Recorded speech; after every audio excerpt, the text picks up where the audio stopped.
Hola amigos de la República, hoy estamos con Beatriz Ramírez Guaroto, abogada constitucionalista, docente universitaria. Beatriz, muchas gracias por aceptar la entrevista con la República. ¿Qué tal, Enrique? Buenos días a todas y a todos los que nos siguen. ¿Qué reflexión tiene del reciente fallo del TC que no declaró fundada la demanda competencial que presentó el Congreso contra el Poder Judicial y cuáles son los efectos que esta podría tener a partir de este momento, Beatriz? Lo primero que creo que hay que decirle a las personas que nos siguen es que sí ha habido sentencia. Hay algunos magistrados que afirman que no ha habido sentencia, pero si uno Interesados. revisa, sí, además porque son los que se fueron, pero Ah, lo que habría que decir es que sí ha habido sentencia si uno revisa las normas del TC, su reglamento normativo e inclusive los reglamentos administrativos que el mismo TC ha aprobado, ujú, cuando además se subió la valla de 4 votos a 5 votos en los procesos competenciales. Lo que te dicen es que tú necesitas iniciar con un quórum, que las personas no se pueden retirar hasta que se levanta la sesión, que es lo que pasa pues en cualquier lugar, y que además cuando tú no alcanzas los 5 votos, lo que corresponde declarar es infundada la demanda. Entonces, ujú. en este caso, digamos, yendo precisamente a la última regla, si tú no has alcanzado los 5 votos para darle la razón al Congreso, lo que corresponde es declarar infundada la demanda Infundada la competencial, demanda competencial. que en este Ya, caso era por menoscabo de competencias, es decir, no han podido, digamos, ujú. acreditar que se hayan menoscabado sus competencias, queda firme la resolución del Poder Judicial, ¿no? Ahora, ¿cuáles son los efectos prácticos jurídicos de esa sentencia en la realidad? Obviamente, el primer punto tiene que ver con la composición de la Junta Nacional de Justicia. Ahí ya se entiende que Tello y Vázquez se van a quedar hasta que termine su mandato, que en realidad ya Es dos no, meses. sí, no falta mucho, ¿no? Pero en todo caso es una victoria simbólica para ellos, ¿no? Y para todo este periodo convulso que han tenido que enfrentar. Pero ¿cuáles son los efectos prácticos que tiene esta sentencia para las relaciones institucionales en el Perú, Beatriz?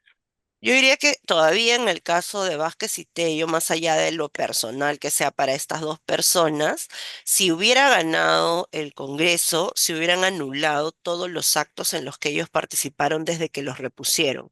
Y eso hubiera tenido consecuencias bastante Nefastas. perniciosas, Sí. como por ejemplo en el caso de la ex fiscal de la Nación, Patricia Benavides. Por ejemplo, el día de ayer, hoy día estamos sábado, pero si estuviéramos, digamos, hoy, ayer se eligió a la nueva fiscal de la Nación. Eso no hubiera sido posible si el cargo de fiscal de la Nación no hubiera quedado vacante.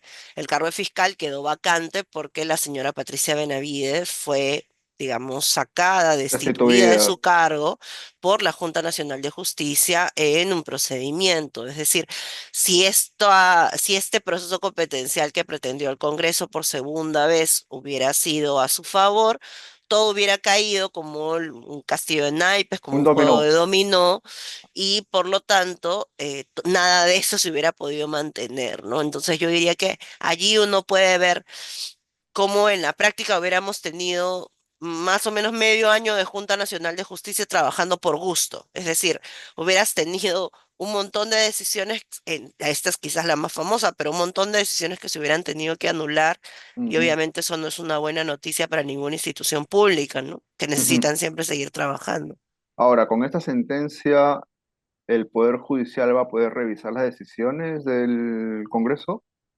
Siempre que se violen derechos fundamentales, ¿no? Y en concreto, además, en el caso de Vázquez y Tello, todavía ellos tienen su proceso de amparo y tienen que llegar a segunda instancia. Eventualmente esto podría llegar al TC, pero como un proceso de amparo. Es decir, lo que queda habilitado es que si alguna vez a Enrique, a Beatriz o cualquier persona del país le violan un derecho, por parte del Congreso, tú Se va a poder recurrir. puedes accionar por la vía de un amparo, ¿no? Bueno, Ujú, eso hasta que cambie, hasta que entre en vigencia la norma que acaba de aprobar el Congreso, que también está cambiando todas las reglas por las que las personas podríamos ir a un amparo, ¿no? a eso iba precisamente, me has leído la mente, porque yo pensaba ayer, en paralelo a esta sentencia del Tribunal Constitucional, también está la ley que reforma el Código Procesal Constitucional. Hay que leer ambas cosas, me imagino, en simultáneo, ¿no? Tal cual, de hecho, para quienes nos siguen ahora a través de la República, lo que tendrían que tener claro es que el Congreso está intentando por varios lados concentrar el poder o evitar el control. ¿no? Que en realidad son dos caras de la misma moneda. Ajá. Entonces, una cara de esa moneda ha sido, digamos, tratar de influir en este proceso competencial. Pero la otra cara es hacia el futuro cambiar las reglas de juego cuando tú quieres demandar al Congreso. Y ahí Ujú, hay que decir que han tenido dos etapas, ¿no? Una primera etapa que fue, digamos, el primer proyecto de dictamen que sacó la Comisión de Constitución, era cuando se demanda al Congreso, todo se tiene que rechazar. Es decir, estaban literalmente prohibiendo los amparos contra el Congreso, ujú, lo cual era una cosa recontra escandalosa. Entonces, lo que han hecho es bajarle de intensidad a su propuesta y ahora lo que han diseñado es un procedimiento especial solo cuando tú demandas al Congreso, lo cual es bastante discutible porque cuando tú legislas, tú tendrías que hacer una serie de procedimientos especiales por la naturaleza de las cosas, no por las personas o instituciones que están vinculadas a los procesos. Me explico. Nosotros podríamos decir, imagínate que una municipalidad cierra un establecimiento mm, porque no cumple las medidas de defensa civil. Durante mucho tiempo los establecimientos lo que hacían es quiero reabrir, entonces ponían un amparo y al toque le sacaban la vuelta a los controles municipales. Entonces se pusieron algunas medidas cuando tú demandabas controles municipales. ¿Eso se puede hacer? Por supuesto que se puede hacer, porque eso es por la naturaleza de las cosas. Pero en este caso no lo están haciendo por la naturaleza del procedimiento parlamentario, sino básicamente porque hay toda una intención de querer evitar el control. ¿Qué es lo que están queriendo hacer? Solamente cuando el ente demandado es el Congreso, es decir, la persona jurídica demandada es el Congreso, ya hay una regla que está vigente desde hace un tiempo, que es que la primera instancia no es una jueza o un juez, sino que tienes que ir a una sala. Eso ya está vigente desde hace un par de años, es una regla que ya habían cambiado. Pero ahora tiene un procedimiento expreso en donde no hay medida cautelar, es decir, te tienes que esperar todo el juicio para un pronunciamiento y no puedes tener lo que nosotros le llamamos un pronunciamiento provisional, cuando hay urgencia en la demora. Eso se puede frente a cualquier caso, menos no cuando es el para que sea demandado es el Congreso. Congreso. Otra regla. En el amparo en general, cuando tú obtienes una sentencia favorable, que hay que decirla que no es en una semana, 2 semanas, con suerte te salen en unos meses, en nuestro ordenamiento eso tiene ejecución inmediata. Si lo revisas en la segunda instancia y la segunda instancia revoca, pues se dejará de ejecutar. Pero la regla de la tutela de urgencia de un amparo, que por eso se llama amparo para ampararte, siempre ha sido que se ejecute la primera instancia. Pero ahora cuando tú demandas al Congreso ya no se va a ejecutar, porque la regla dice, ni hay amparos y si te conceden a ti la razón en la primera No va a instancia, ser inmediata, qué ¿no? pena, no se ejecuta, tienes que esperar a la segunda instancia, ¿no? Entonces, todo este tipo de cambios lo que están haciendo es poner en teoría, sí, sí te voy a dejar de mandar, pero en la práctica le recortan efectividad, porque lo que quieren en el fondo es evitar el control parlamentario, o sea, evitar el control del Parlamento, ¿no? El control que te puede hacer el Poder Judicial. Y eso no es una buena noticia porque nuevamente no se hace porque tú quieras, por ejemplo, fortalecer razonablemente una competencia, sino que en este caso es simplemente el Congreso que por diferentes lados y como tiene el poder de hacer leyes, está intentando básicamente evitar que el Poder Judicial pudiera darles, digamos, alguna jaladita de orejas, que es sano en cualquier lugar que otro órgano externo te pueda mirar y corregir eventualmente alguna vulneración que tú puedas causar, ¿no? Ahora, el Poder Judicial y el Ministerio Público se han manifestado ya algunas veces contra algunas decisiones del Congreso, ¿correcto? Sí, tal cual, de hecho lo han hecho varias veces y es justamente esto lo que ha originado esta ola de reformas legislativas, ¿no? Sí. Esto es como la pelea de dos personas en donde el Congreso que tiene el poder de la pelota, que es el poder de reformar las leyes, usa ese poder para ganar en los procesos que está teniendo, ¿no? Entonces, Lo quiso no es hacer una lucha con, justa, lo no quiso es hacer con la una Junta lucha Nacional de precisamente. Justicia, claramente, ¿no? Exactamente, Sí, digamos, el tema de la Junta es una de las formas en las que al Congreso no le gusta. No sé, por ejemplo, la Fiscalía le inicia sí, a varias organizaciones políticas representadas en el Congreso y algunos integrantes de esas organizaciones políticas investigaciones por presuntos delitos, porque esa es su tarea, para eso le mm, pagamos al Ministerio Público, para eso existe. Bueno, al Congreso no le gusta, entonces le cambian la ley. Le cambian la ley sobre organización criminal, le cambian la ley sobre los allanamientos, o sea, le mueven las competencias, ¿no? Ahora, no te gusta cómo resuelve el Poder Judicial, también le buscan que se haga una reorganización del sistema de justicia. Es decir, básicamente el Congreso en este conflicto, ¿no? Como maneja el poder de cambiar las reglas de juego, está tratando de quitarle al Poder Judicial, al Ministerio Público, ¿no? En este caso al TC, también cuando se pretende bajar las reglas de la votación, cambiarles a todos las formas de decidir en torno al control que le puedan hacer a sí mismo, ¿no? Es decir, al Congreso. Solo para terminar con esto del Código Procesal Constitucional, ah, este es el tipo de normas que se van a tener que derogar, me imagino, en una próxima oportunidad, cuando haya un Congreso aparente, quiero decir, ¿no? Entre otras.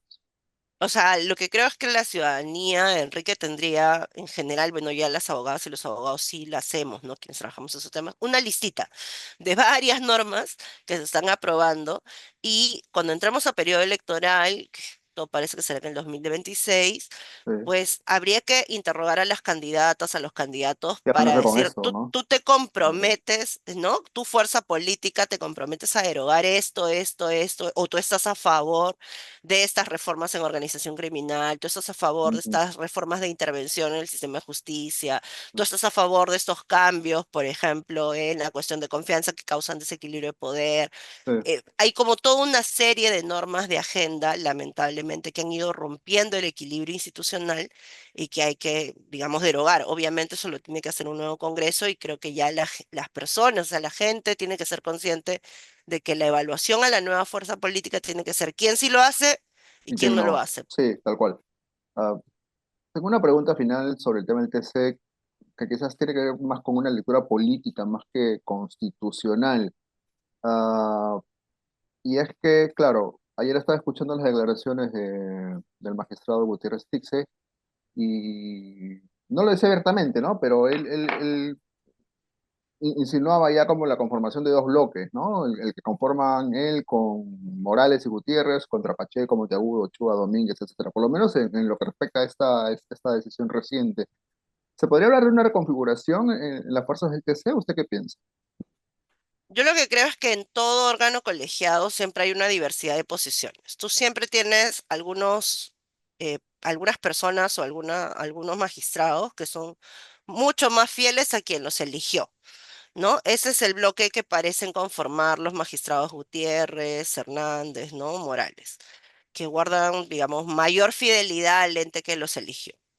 Y tienes algunos otros magistrados que son, digamos, como una voz mucho más discrepante, que siempre son discrepantes. Ese sería el magistrado Monteagudo, que siempre es como la voz discordante, ¿no? Pero tienes otros magistrados que, digamos, podrían no tener una posición Pero necesariamente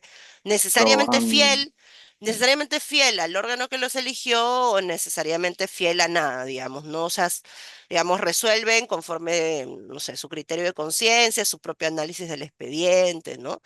Entonces ahí se han ido ubicando los magistrados Domínguez, el magistrado Ochoa, y claro, la magistrada Pacheco parece que ha roto en el momento en el que pasó por el proceso eleccionario para ser presidenta, ¿no? Para todo el mundo fue público que no era una candidata única.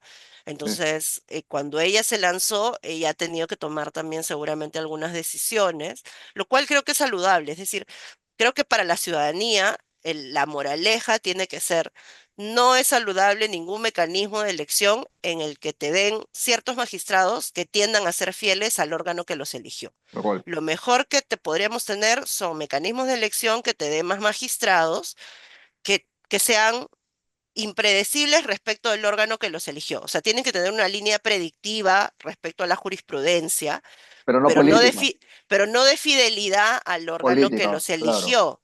claro. Entonces, mientras más eso haya en un tribunal, es decir, que mientras más se desapeguen, más infieles sean al órgano que los eligió, eso es Mejor. mejor, eso es una buena noticia. Tú te puedes identificar con una posición mucho más conservadora, más progresista, no importa, eso está muy bien en el Tribunal Constitucional. El Tribunal Constitucional tiene que representar en efecto una pluralidad de ideas, no tiene que ser un órgano monolítico de pensamiento, al menos no para mí, porque las sociedades son eso, diversas, son Mm, heterogéneas y en el tribunal tú tienes que tener diversidad de personas con pluralidad de concepciones. El problema no es su concepción ideológica, política, no.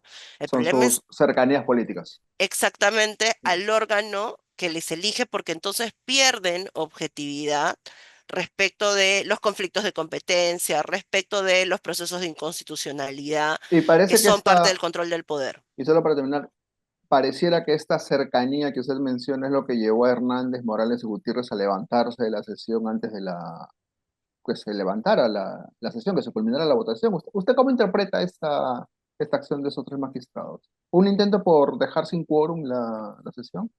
Sí, no, no hay ni que interpretarlo mucho, ¿no? De hecho, el mismo magistrado Gutiérrez lo ha dicho en público, ¿no? O Mm, sea, él lo ha dicho en una entrevista que yo escuché ayer, ¿no? Creo que fue en Canal N. sí, sí, Él decía, no han debido votar porque no tenían quórum, entonces dejaba claro que se fueron, porque no, claro. no Sí, querían dijo darle eso, claro. quórum, pero ahí hay que decir que las reglas del TC lo que te dicen es que cuando se instala una sesión, se cuenta el quórum y tú no te puedes ir Sí, hasta no. que porque para eso hay una presidencia que levanta la sesión, porque eso es si no también como los chiquitos o chiquitas que agarran su pelota y te dicen, dame, quita, chao, como no quiero, haces su berrinche y te vas. Y ese no es pues el comportamiento que debe haber en órganos colegiados. Y a propósito de procesos de selección a los que usted hacía referencia hace unos minutos, se está llevando en estos momentos el proceso de selección de la nueva Junta Nacional de Justicia. Hay varias quejas, denuncias, me parecen bastante atendibles por la transparencia del proceso. Usted suele ser una persona que lo sigue muy de cerca. ¿Cómo evalúa hasta ahora este proceso de selección, doctora Ramírez? Yo creería que si uno compara este proceso con el proceso anterior, el proceso en el que salió la Junta, hay grandes diferencias, ¿no? O sea, en el procedimiento anterior, que tampoco fue perfecto porque se hizo al segundo intento, hay que recordar que el proceso que nos dio esta Junta, que tampoco es perfecta, pero que nos dio esta Junta, se hizo en la segunda vez porque la primera vez no salió bien. Por lo menos se cuidó, por ejemplo, que la evaluación de conocimiento fuera una evaluación estricta. Ahora hasta tenemos cuestionamientos de quién hizo la evaluación de conocimientos, que la universidad a la que se contrató tenía un montón de cuestionamientos, el personal que se contrató ni siquiera tenía título y los que tenían título lo tenían menos de un año. Es decir, ha habido menos calidad técnica, por lo menos para el componente primero académico, que lo que hubo la primera vez. O sea, la primera vez se cuidó mucho la pulcritud de los conocimientos y ahora eso no parece haber sido, digamos, La regla. la regla, ¿no? Después, pasas a otra siguiente etapa, que es la etapa de evaluación del CV y después las entrevistas. La otra vez las entrevistas fueron televisadas también, yo las vi por Recuerdo. redes sociales, entonces ahora también se están viendo por redes sociales, lo cual está bien, pero se hacía mucho hincapié en los cuestionamientos que se hacían de la ciudadanía, es decir, había una apertura del proceso de tachas y habían preguntas incisivas de quienes conformaban la comisión especial sobre, y usted y sus llamadas para Inostroza, ¿qué es lo que tiene que decir? Es decir, había pregunta, repregunta, para que la persona que estaba postulando no evadiera el tema, ¿no? Mm, Es decir, nadie, yo creo que puede dudar que la comisión especial, nos guste o no, son quienes les toca preguntar y les toca hacer la incidencia. Pero creo que quienes conformaron la primera comisión especial hace 5 años tuvieron mucha más habilidad y perspicacia a la hora de no soltar ciertos temas que en esa coyuntura eran importantes. Por ejemplo, la relación con los NM audios o los hermanito audios, ¿no? Que eran en ese momento lo cantante. Pero ahora, por ejemplo, se han presentado un montón de tachas vinculadas no a los NM audios necesariamente, pero sí a cercanía con partidos políticos, mm. por ejemplo, que tienen que ver con idoneidad e independencia. Y no ha habido el suficiente refuerzo de, por decirlo menos, pregunta, repregunta, y además que no se han procesado como tachas, ¿no? Se ha decidido que se iban a procesar como denuncias en la entrevista, lo cual también es bastante discutible, ¿no?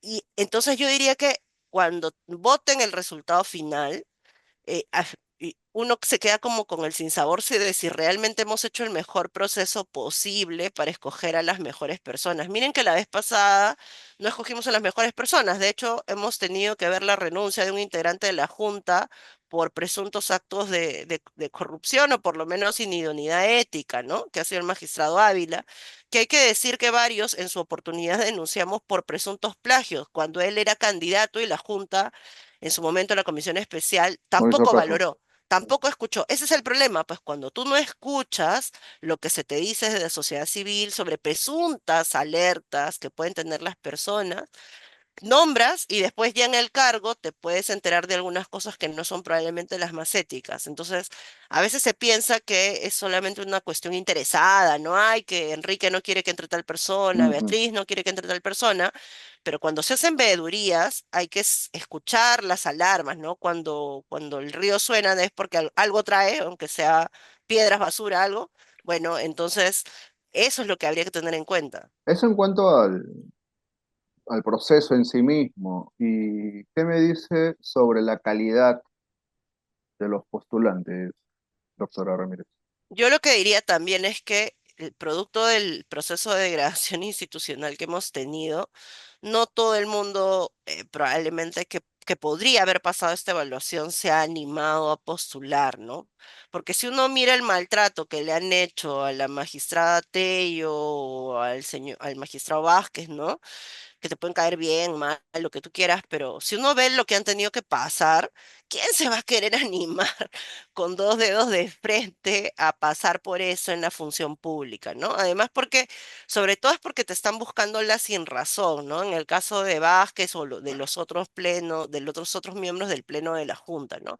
Inclusive, por ejemplo, la accesitaria Mónica Rosell, que era accesitaria en este proceso, ha sido la única que se ha animado, o sea, del proceso anterior, que la única que se ha animado a pesar de todo a postular.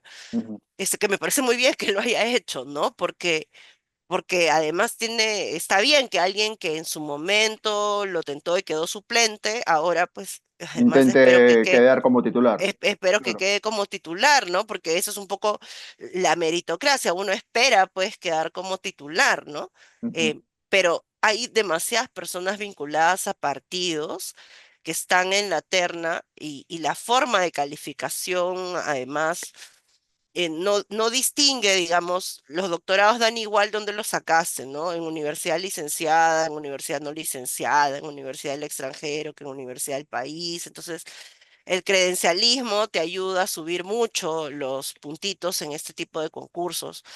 Y bueno, eso es algo con lo que tenemos que vivir, está bien, pero se supone que la entrevista y la veeduría ciudadana te tendría que ayudar a ver si a hay alguien filtrar con, mejor. claro, si hay alguien con acusaciones de plagio, entonces la comisión especial tendrá que escuchar. La anterior, de hecho, no escuchó algunas cosas y ya ven cómo estamos.